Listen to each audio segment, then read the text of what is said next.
нан сұрап келесің. Іс-сапарға аттанар алдында күйеуі күтпеген шешім қабылдады.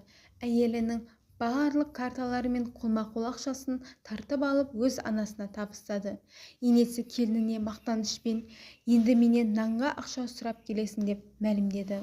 Ол осылайша ұлының қырыстық әйелін сабасына түсіріп отбасылық бюджетті дұрыс жұмсауды үйретемін деп нық сенді. Армысыздар құрметті тыңдармандар, каналыма қош келдіңіздер. Назарларыңызға жаңа әрі қызықты хикаяны ұсынамын. Камила күйеуі Бекзаттың көп жұмыс істейтініне үйреніп кеткен еді. Ол ірі компанияда бағдарламашы болатын, жиі тапсырыс берушілерге баратын, түн ортасына дейін бейнебайланыс арқылы жиналыстар өткізетін. 3 жылдық некеде бұның бәрі үйреншікті жағдайға айналды. Келіншек еш шағымданбайтын, күйеуінің табысы жақсы, қаланың тәуір ауданынан пәтер жалдап тұратын, өмірлеріне жететін. Бірақ соңғы жарты жылда бәрі өзгерді.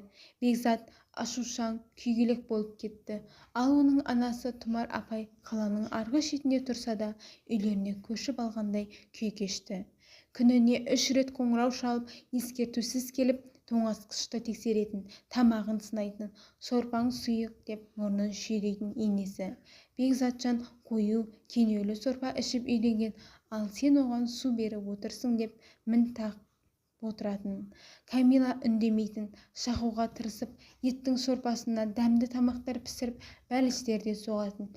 Бірақ Тұмар апай әйтеуір мін табатын, қамыры дұрыс емес, еті қатты, картобы езіліп кеткен дей беретін. Бекзат болса араша түспей телефонына үңілетін. Ал Камила анасының бұл мінезін талқылағысы келгенде, ол мені уайымдайды ғой, өзің білесің, әкем ерте кетті, мен жалғыз ұлымын деп құтылатын. Камила мұны білетін, бірақ ол қамқорлық келіннің әр басқан қадамын бақылаумен көрініс табуы керек екені жұмбақ болып қала берді. Бір апта бұрын Бекзат Алматыға іс-сапарға баратынын жариялады. Маңызды тапсырыс беруші сыйақы алу мүмкіндігі бар екенін айтады. Камила күйеуінің кететініне емес, 2 апта бойы Тұмар апайдың көзіне түспей еркін тыныстайтынына қуанды. Бірақ аттанар күні таңертең аяқ астынан барлығы өзгерді. Бекзат жатын бөлмеден салмақты жүзбен шығып, әйеліне қарама-қарсы отырды да қолдарын үстелдің үстіне қойды. Бұл оның маңызды әңгіме бастар алдындағы әдеті еді. Камила, анам бір ақыл айтып еді деп бастап сәл кідірді. Камиланың іші қылп ете қалды. Не ақыл? Түсінесің ғой, мен ұзақ уақытқа кетіп барамын.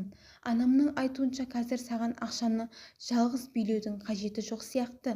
Камила күйеуіне үнсіз қарап қалды да, сөздер құлағына су астында естілгендей баяу жетті. Сонда қалай? Сен соңғы кездері бос нәрселерге көп ақша жұмсап жүрсің. Анамдікі дұрыс, үнемдеу керек. Карталарды анама беремін. Ол бюджетті қадағалайды. Саған бір нәрсе керек болса сұрап аласың. Камиланың төбесінен жай түскендей болды. Бекзат, сен мұны шын айтып тұрсың ба? Камила дау шығармашы, ол уақытша ғана. Осылай бәрімізге тыныш болады. Кімге тыныш? Анаңа ма? Екеумізге де. Бекзат даусын көтеріп жіберді де дереу сабыр сақтауға тырысты. Тыңдашы, мен кешігіп барамын, маған барлық карталарды бер. Әйелі қарсы уәж айтқысы келді, бірақ күйеуі қолын созып тұр. Оның көзінен бұл шешімінен қайтпайтынын түсінген Камила дауласудың пайдасыз екенін ұқты. Әмияның үнсіз 3 картаны суырып алып, жалақы картасын, несие картасын және Бекзаттың үй шаруасына аударатын картасын берді. Қолма-қол ақшаны да бер. Камила базардан қалған 3000 теңгесі бар еді. Оны да ұстатты. Көреміз деді. Бекзат суық қана. Ол ақша мен карталарды күртешесінің қалтасына салып шығып кетті. Камила ас үйде бос үстелге қарап отырып қалды да телефонда бар жағы 23 теңге бірлік қана бар еді. Басқа ештеңе жоқ. 1 сағаттан кейін есік қоңырауы соғылды. Табалдырықта Тұмар апай тұрды. Көздерінен жеңіс ұшқыны шашырайды. Ал айналайын, деді ол шақырусыз-ақ үйге кіріп. Бекзатжан маған бәрін айтты. Енді шаруашылықты мен басқарамын. Камила дәлізде тұрып, іштей ыза кернегенін сезді. Тұмар апай, бұл дұрыс емес. Мен бала емеспін, ересек адаммын. Ересек?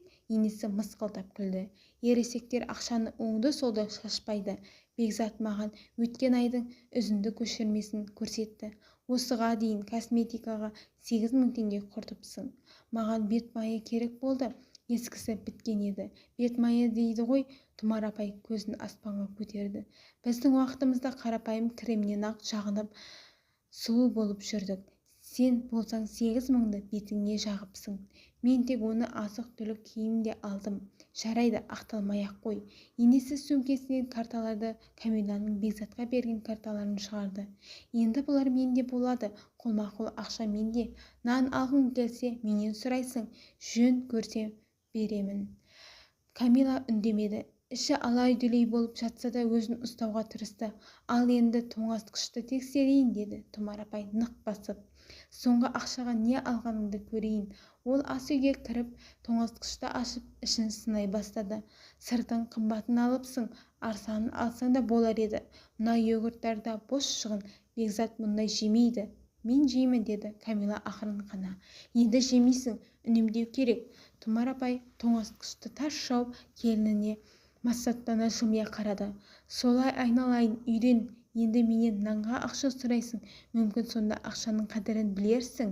Камила енесіне қарап тұрып, ішіндегі ең маңызды нәрсенің төзімнің, көнуге дайын болудың таусылғанын сезді. Жарайды, мен кеттім, шаруаларым бар. Тұмар апай есікке беттеді. Шұғыл бір нәрсе керек болса хабарлас, бірақ біліп қой, жайдан жай ақша бермеймін. Есік тарс жабылды. Камила жұдырығын түйіп ас үйдің ортасында тұрып қалды. Басында реніштен ызаға дейінгі жүздеген ойлар шарпысты. Ол қалай батылы барды, мынау қалай батылы барды. Бірақ бір минуттан кейін ашудың орнын суық шешім басты. Камила телефонын алып контактілер тізімін ашты. Төменге түсіріп керек есіне тауып қоңырау шалып түймесін басты. Сәлеметсіз бе, Диас Ахметұлы? Бұл Камила. Я, осыдан 2 ай бұрын маған жұмыс ұсынған едіңіз. Ол кезде сәті түспеп еді, бірақ қазір мен дайынмын. Қашан іске кірісе аламын? Диас Ахметұлы шағын, бірақ табысты дизайн агенттігінің иесі болатын. Камила оның достарының отырысында танысқан. Ол кезде залды безендіруге көмектесіп жүрген Камиланың жұмысын Диас байқап қалған еді. Дизайнердің көмекшісі лауазымын ұсынғанда Бекзат үзілді-кесілді қарсы болған еді. Күйеуі жеткілікті табыс тауып отырса, әйелге жұмыста не керек? Камила іштей қарсылық танытса да ол кезде күйеуінің айтқанына көнген еді. Қазір ол күйеуінің тыңдағанына қатты өкінді. Дүйсенбі күніне ме? Тамаша, мен барамын. Ол тұтқаны қойып терең тыныс алды да, бірақ бұл мәселені 3 күннен кейін ғана шешеді. Ал қазір не істеу керек? Камила жатын бөлмедегі шкафты ашты.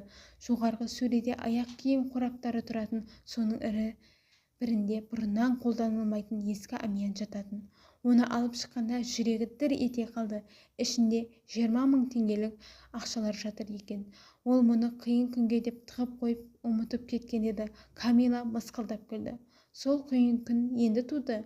Ол ақшаны алып киініп сыртқа шықты. Дүкендерді аралап Бекзат пен анасына емес, өзіне ұнайтын қымбат азық-түліктер алды. Жақсы ірімшік, шоколад, тәттілер сатып алды. Кейін сұлулық салонына соғып маникюр жазылды.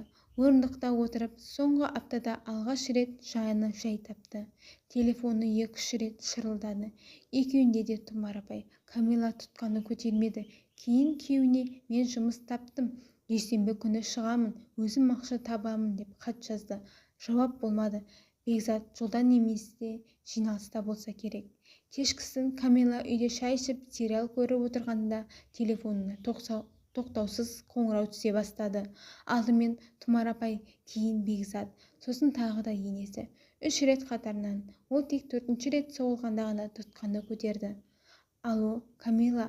Тұмар апайдың дауысы да ашушаң дірілдеп шықты. Сен қайда лағып жүрсің? Серуендеп жүрмін. Серуендеп? Қандай ақшаға? Өз ақшама. Сенде ақша жоқ, мен бәрін алып қойғанмын. Камила мысқылдап. Демек бәрін емес деді. Қайдан алдың деп айқайлады енесі. Ол сіздің шаруаңыз емес. Қалайша менің шаруам емес. Мен отбасы бюджетіне жауаптымын. Жоқ деді Камила байсалды үнмен. Сіз өзіңізге карталарға жауаптысыз, ал мен өзіме жауаптымын. Тұмар апай ашудан булығып қалды. Сен қалай батылың барады? Қазір Бекзатжанға хабарласамын. Хабарласа беріңіз. Камила тұтқаны қоя салды. Қолдары қобалжудан, қорқыныштан дірілдеп кетті. Бірақ іштей бір рахат сезім биледі. Соңғы уақытта ол алғаш рет өзін еркін сезінді. 10 минуттан кейін Бекзат қоңырау шалды. Дауысы қатал шықты. Камила, анам жылап отыр. Не боп жатыр? Ерекше ештеңе жоқ. Мен жай ғана өз шаруалармен айналысып жатырмын. Сенде ақша қайдан жүр? Тауып алып. Қайдан? Өз әмиянымнан ұмытып кетіппін. Тұтқаны арғы жағында үнсіздік орнады. Сен бәрін өткізуің керек едің. Онда ережені білмейді екенмін, деді Камила. Өзі де таңғалатындай нық суық дауыспен. Бекзат, сен мені көк тиынсыз қалдырдың. Бұл қалыпты жағдай емес, бұл қорлық. Мен жақсы болсын деп едім. Кімге жақсы? Анаңа ма? Анама тіл тигізбе. Онда маған тиіспе. Мен ересек адаммын. Өз ақшамды өзім жұмсай аламын. Бірақ сен тым көп шашасың. Неге шашамын? Бет майы тамаққа ма? Бекзат, бет күтіміне ақша жұмсау ысырапшылдық емес. Бұл қарапайым қажеттілік. Сен түсінбейсің. Бәрін де жақсы түсініп тұрмын, деп сөзін бөлді Камила. Сен анаңды тыңдап маған сабақ қылғың келді. Бірақ мен бұған шыдамаймын. Мұның мен не айтқың келіп тұр? Мен жұмыс таптым. Дүйсенбі күні шығамын. Бекзат үнсіз қалды. Кейін терең күрсінді. Жұмыс? Қандай жұмыс? Диас Ахметұлы 2 ай бұрын ұсынған агенттікке дизайнер болып барамын. Камила, біз мұны талқылап едік қой. Сен талқыладың, мен үндемедім. Бірақ енді үндемей қарап отырмаймын. Тыңдашы. Жоқ, сен тыңда. Камила айлар бойы ішіне жиналып қалған өкпесін сыртқа шығарды. Сен кетіп бара жатып мені ақшасыз қалдырдың. Менің құқығымды анаңа бердің. Менің не сезетінімді сұрамадың да. Тек өзіңдікі дұрыс деп шештің. Бірақ бұл дұрыс емес, Бекзат. Ол қорлау. Мен өзіме бұлай қарауға жол бермеймін. Ол тұтқаны қойды. Жүрегі дүрс-дүрс соғып алақаны терлеп кетті. Бірақ іштей бір тыныштық орнады. Телефон тағы да шырылдады. Тұмар апай. Камила дыбысын өшіріп, телефонды үстелге бетін төмен қаратып қоя салды. Жарты сағаттан кейін Бекзаттан хат келді. Камила, кешірші, мен келген соң бәрін жайланып сөйлесейік. Ол жауап бермеді. Ал тағы бір сағаттан кейін енесінен хат келді. Мен бәрін Бекзатжанға айттым. Әлі өкінетін боласың. Камила мысқылдап жымиды да хатты өшіріп тастады. Жексенбі күні Тұмар апай тағы келді. Есікті табанды түрде талап ете соқты. Камила үй күймен қолына кофе ұстап есікті ашты. Менің саған айтар әңгімем бар. Енесі шақыруды күтпей үйге кірді. Тыңдап тұрмын. Камила қолын қусырып қабырғаға сүйенді. Сен отбасының шырқын бұзып жатқаныңды түсінесің бе? Оны бұзып жатқан мен емес, сіз. Мен ұлымды ойлаймын. Сіз ұлыңызды, мені де бақылауды да ұстағыңыз келеді. Өйткені өзіңіз ақша жұмсауды білмейсіңіздер дейсіз. Қайдан білесіз? Камила қасын көтерді. Сіз біздің есеп-шоттарды көрдіңіз бе? Қаздыға батып отырмыз ба? Тұратын ақшамыз жоқ па? Тұмар апай аузын ашты, бірақ айтарға сөз таппады. Солай деп бас шайқады.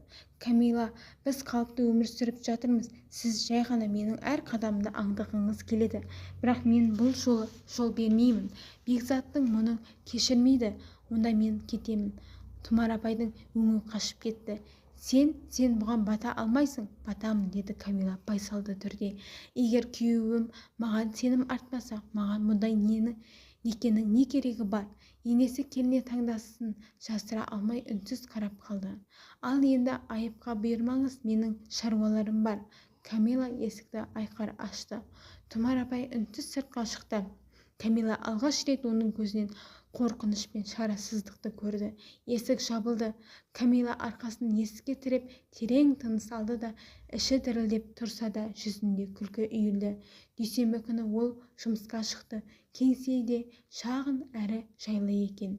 4 адамнан тұратын ұжым, жарық үстелдер, жаңа демделген кофенің иісі. Диас Ахметұлы оны жылы қарсы алып, жұмыс орнын көрсетті. Әріптестерімен таныстырды. Камила компьютер алдында отырғанда соңғы күндеріндегі ауырлықтың бәрі сейілгендей болды. Жұмыс оны бірден баурап алды. Дәмхананың корпоративтік сайтын безендіру бойынша алғашқы жоба өте қызықты болды. Камила түстер мен әріптер әлеміне еніп кетіп, уақыттың қалай өткенін байқамай қалды. Диас күннің соңында бас сұққанда сағат кешкі 7 болып қалған еді. «Ұнады ма?» деп сұрады ол экранға қарап. «Өте қатты» деп мойындады Камила. «Онда ертеңге дейін». Ол үйге шаршап, бірақ көңілді оралды. Телефон үнсіз еді. Бекзат та енесі де хабарласпады. Камила өзіне тамақ дайындап, диванға ноутбукпен жайғасты да жобаны әрі қарай жалғастырды. Бекзат бір аптадан кейін түнде шаршап, ауыр сөмкесін арқалап оралды. Ол кіргенде Камила ас үйде шай ішіп отырған еді. «Сәлем» деді ақырын ғана. «Сәлем». Арада үнсіздік орнады. «Анам хабарласты, бәрін айтты». Сонымен Бекзат қарсы алдына отырып, бетін қолын сипады да: «Камила, кешірші мені, ойланбаппын». «Сен жай ғана ойланбаған жоқсың, сен мені қорладың. Мен көмектескім келген». «Көмектестің?» Камила мысқылдады. «Бекзат, сен менің ақшамды анаңа бердің. Сен мені оған тәуелді еттің. Бұл қалай көмек болмақ?» «Меніңше бұл дұрыс емес сияқты көрінді». «Анам айтты ғой». «Анам?» деп сөзін бөліп жіберді Камила. «Әрқашан анаң. Ал мен ше? Мен сенің әйелімін ба, әлде анаңның қосымшасың ба?» деп Бекзат үндемеді. «Мен қазір жұмыс істеймін» деді Камила. «Өзім ақша табамын және өз ақшама иелік етемін». «Жақсы» деді ол ақырын ғана келісіп. «Және тағы да бір нәрсе». Камила күйеуінің көзіне тік қарады. «Егер сен тағы бір рет анаңның біздің қарым-қатынасымызға араласуына жол берсең, мен кетемін». «Бұл бос сөз, сес көрсету емес, бұл нақты шешім». Бекзат бас шұлғыды. Оның көзінен өкініш байқалды. Бірақ Камила үшін енді маңызды емес еді. Тұмар апай келесі күні бәліш пісіріп кінәлі жүзбен келді. Камила есікті ашты, бірақ енесін табалдырықтан аттатпады. «Саған не керек, Камила жан? Қойшы енді, мен бәліш пісіріп әкелдім. Өзің жақсы көретін ше мен». «Мен шені жақсы көрмеймін». «Онда Бекзатжан жақсы көреді». «Бекзат жұмыста. Бәлішті қалдырыңыз, мен беріп жіберемін». Камила қорапты алды да, бірақ есікті толық ашпады. «Мүмкін шай ішерміз?» деді Тұмар апай ақырын ұсынды. «Жоқ рахмет, мен бос емеспін». «Камила, мен сені ренжіткім келмеп еді». «Ренжіткіңіз келді» деді Камила байсалды үнмен. «Ренжіттіңіз де, бірақ мен кек сақтамаймын. Тек бұдан былай істемеңіз». Мен енді не істеймін?» енесі бас изеді. Оның даусынан алғаш рет сенімсіздік сезілді. «Жақсы, сау болыңыз». Тұмар апай есік жабылды. Камила оған сүйеніп жымиды. 2 айдан кейін Камила алғашқы сыйақысын алды. Сәтті жобасы үшін 50 000 теңге. Диас оның жұмысын жоғары бағалады. Әріптестері құттықтады. Кешкісін ол үйге келіп, сөмкесінен ақша салынған конвертті шығарды. Оған қарап тұрып, үстел тартпасын ашты да, осыдан 1 ай бұрын өмірінде не қалайтынын жазып қойған ескі блокнотының жанына қойды. Бекзат осы 2 ай ішінде байқампаз бола бастады.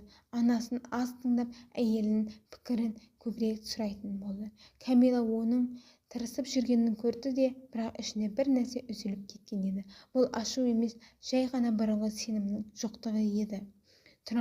Тұмар апай сирек қоңырау шалатын болды. Тек шақырғанда ғана келетін, еш мін тақпайтын. Бір рет тіпті тамағын мақтады. Сенбі күні Камила терезенің алдында кофе ішіп тұрды. Терезенің арғы жағында күн көзі жарқырап, аулада балалар доп ойнап жүрді. Кәдімгі көктемнің шуақты күні. Телефоны дірілдеді. Диастан хат келіпті. «Камила, дайындалып жатсың ба? Ертең таныстырылым. Сен мықтысың, мен саған сенемін». Ол жымиып қысқа ғана жауап жазды. Төменде біреу күлді. Үй тұрды. Кіреберістің есігі тарс жабылды. Камила кофені ұрттап терезедегі өз бейнесіне қарады да, енді оның өз өмірі бар еді. Бекзат кінәсін түсініп өзгертуге тырысты. Анасын тыңдауды өзгертті. Камиланың пікірімен санаса бастады. Бірақ Камиланың ішінде бұрынғы пәк шексіз сенім сезімі қайта оралмады. Ол күйеуін кешіргені мен оның ең қиыны сол сәтте сатып кеткені ұмыта алған жоқ. Тұмар апай келінінің мықты мінезін көріп, шекарадан аспауды үйренді. Ол енді үйге баса көктеп кірмейді және Камилаға сыйластықпен қарайтын болды. Камила қолына алғашқы табысын алып, бастық Диастың қолдауын сезінгенде өзінің күйеуіне емес, оның анасы да тәуелді емес екенін толық түсінді.